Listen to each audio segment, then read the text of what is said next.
Hello, and welcome to the second in a series of videos on the 2016-17 Writing Units of Study. Throughout this series of videos, we will explore the re-envisioned writing assessment tools and practices. In this video, we will focus on how you might align your instruction and assessment practices, empowering your students to own the increasingly demanding expectations for writing. More specifically, we will continue to explore how you might support your students as they strategically annotate mentor texts, rubrics, and checklists. But first, let's take a moment to highlight and review the suggested performance tasks or writing assessment tools in Stage 2 of the 2016-17 CCAP Writing Units of Study. When you access a writing unit of study in CCAP and click on the Stage 2 tab, you will find a list of suggested performance tasks, including the Writing Assessment Practices page of the JLIT website, a writing progression, an on-demand performance task prompt, a rubric, and a corresponding checklist. In the first video of this series, we predicted that you might already be using these suggested performance tasks to design lessons that align the genre-specific writing units of study instructional practices with these re-envisioned writing assessment tools. However, we also predicted that you might be wondering how to tighten this alignment. To this end, we explored how you might support your students as they gather, immerse themselves in, and closely study the kind of writing they will be expected to write like.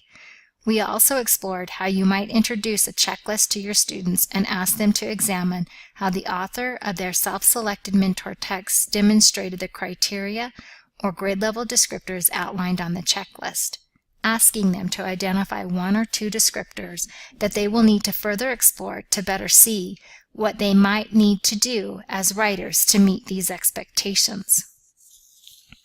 We also discussed how the criteria on the grade level specific checklist may be the just right challenge for many of your students.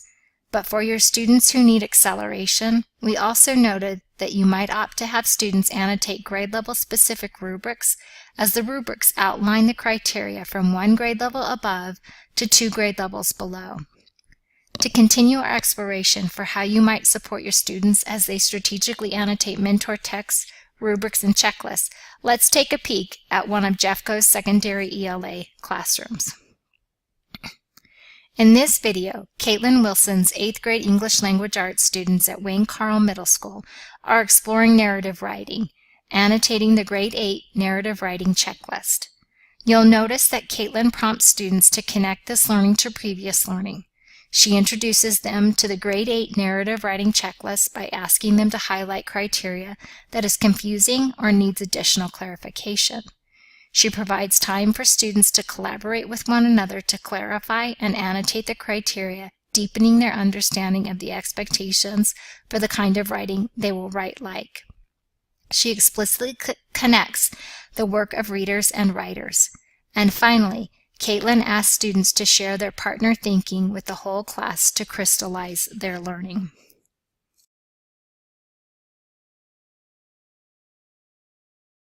Last week, we started looking at our narrative writing. You guys started finding some possible topic ideas. And we talked last week a lot about narrative writing and how it looks similar and different to argumentative and informational writing. Have a quick conversation with your team. What do we know about narrative writing? Let's refresh our memories. What do we know about narrative writing?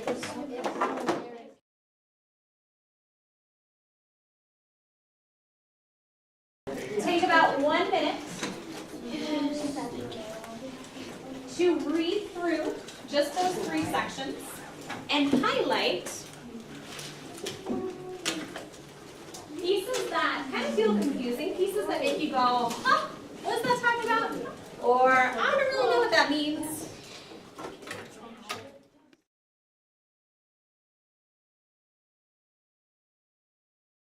So you've had a chance to kind of glance at some of the expectations for narrative writing. What we're going to do now is we're going to start to make sense of some of the pieces that are on that checklist. So, with your shoulder partner, so the person who's sitting directly next to you, not kitty corner, Lane obviously, you can work with Maddie who's right across from you. Okay, perfect. You're going to look at just the opening section. You're going to look at the pieces that you highlighted, as well as the pieces that are underlined on there. And you and your partner are going to make some annotations. You're going to make some notes you can write right on this or on the page next to it if you need a little bit more space. To either put those pieces in your own words, perhaps think of an example of what that might look like, or even draw a picture to kind of help you make sense of it. Let's take 2 minutes to do this, and then we'll share out and come up with some common annotations together. Go! So the one thing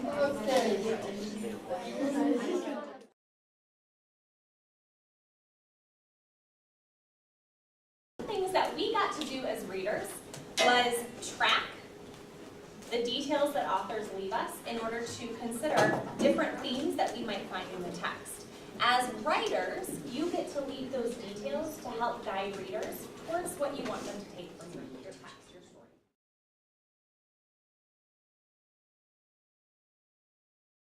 The next one says, I show what is specific about the central character. Sean, how did you make sense of that? So what I kind of thought when it said what is specific. Wait, I'm sorry, your classmates aren't yet listening. That's what you thought. So what I thought when it said what is specific to the character, I thought what is only applicable to them. Talk more about that. Well, when I say that, I mean it's like basically saying like it only applies to them. Like say someone was sent to do something, but no one else was. That only applies to them, no one else. So that's specific about them. Okay, something specific to them. Okay, Zach, what did you guys talk about? Kind of just the characters' traits and how like their actions and ideas affect the rest of the story. Okay.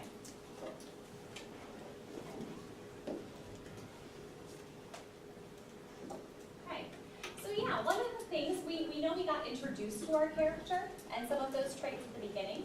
That gets expanded and more thoroughly developed in the body of our writing, and we start to learn what makes our character unique, what applies only to them, and what are those actions or ideas that they have that carry our story forward. Hopefully, you're beginning to see a multitude of possibilities for how you might use the suggested performance tasks or writing assessment tools in the 2016-17 CCAP writing units of study. As you design lessons that align the genre-specific writing units of study instructional practices with the re-envisioned writing assessment tools, consider how you might intentionally create conditions in your classroom to empower your students to own the increasingly demanding expectations for writing. As you continue to explore the 2016-17 CCAP writing units of study and the re-envisioned assessment tools and practices, please contact a member of your secondary ELA content specialist team with your questions.